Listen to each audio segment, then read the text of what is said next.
How might America's receding posture in the region have contributed to the uptick of attacks?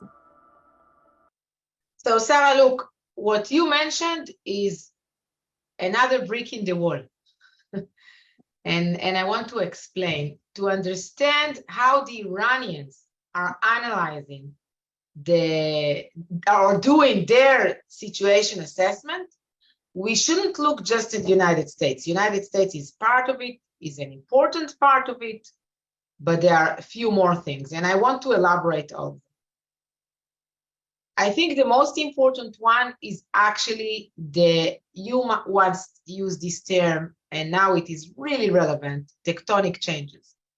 And we are witnessing tectonic changes in the Middle East now, because the open dialogue that is just happening now between the Arabs, Saudi Arabia, UAE, and maybe furthermore, and Iran and Syria, this is something that we don't even start to understand.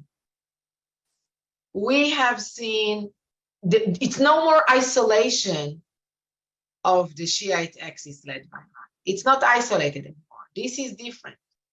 Now, these Arab states didn't switch sides, okay? They didn't become allies of Iran. They don't view Iran as a friend. And of course, what we are witnessing now is due to a certain interest. But in the Iranian eyes, this is a huge success. And this is very important to understand. We saw the normalization agreement between Iran and Saudi Arabia with Chinese mediation. This is a wake-up call for the Americans, no doubt.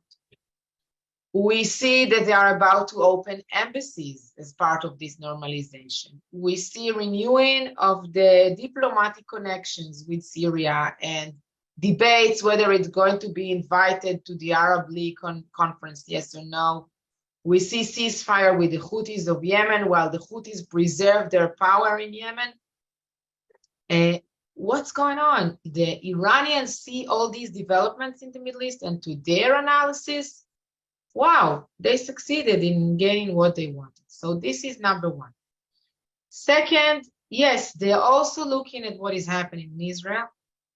And to their point of view, the fact that there are demonstrations in Israel, it's a sign of weakness. The Iranians made a huge progress in their nuclear military program. And I insist on saying military program because enrichment of uranium to 80-something% is not for civilian use. That's clear. And they didn't pay any cost. Nothing happened. So they see this as weakness of the West. Their relationship with Russia. All of a sudden, until today, we knew that Russia provides technology and ammunition to Iran. All of a sudden, Iran provides drones to Russia. This gives the Iranians a sense of a feeling of superiority. Oh, the Russians need us. It's a different kind of relationship. And on top of all of that is what we can call the American position, which is getting out of Afghanistan, which is less involvement in Syria, and it's not new. It's not new, by the way. It's something that started a few years ago.